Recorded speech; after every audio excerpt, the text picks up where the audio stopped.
Ano ang tumatak o natutunan sa preaching ng ating pastora? Today natutunan ko na hindi lahat ng tumatawag sa Panginoon ay makakapasok sa kanyang kaharian. Yung mga sumusunod lang sa kanyang mga kalooban ang makakapasok sa kanyang kaharian. So, maging regardless tayo ay tinatawag nating ang sarili natin ng mga born again, dapat maging watchful tayo sa ating mga ikinikilos ginagawi. Kasi dito masasalamin kung tunay nga ba tayong tagasunod ng ating Panginoon. Ako po pala si Charlie Casabol, galing po ng Negros Occidental. Bisaya po ako. Ang natutunan ko po about sa Christianity, sabi po ni Pastora kanina, yung Christianity kasi hindi yun kung ano yun ang nakuha mo. Kasi minsan yung Christianity, pag may problema ka, parang kung hindi ka totoong Christianity, kung may problema ka, hindi mo kumbaga makaya yung problema mo.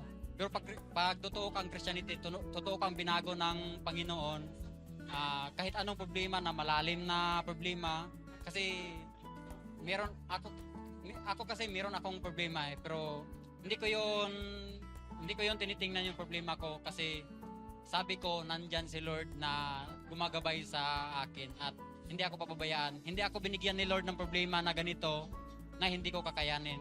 Kaya siguro binigyan ako ni Lord ng problema kasi baka meron siyang plano sa akin, o baka yung paniniwala ko baka kunti lang. Yun, pinagano niya ako.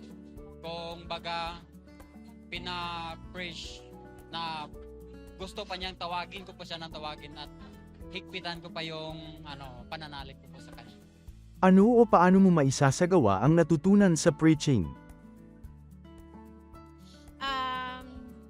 Siguro yung magagawa ko sa everyday life ko para maipakita o masalamin yung natutunan ko sa preaching ngayong araw na to is yung regardless gaano kagulo yung mundo or gaano parang katempting yung mundo na mapunta tayo dun sa yung laging masaya, isipin muna lagi yung kung right ba yung decision na magpatianod or sumunod ka dun sa alam mong tama at ikalulugod ng Diyos.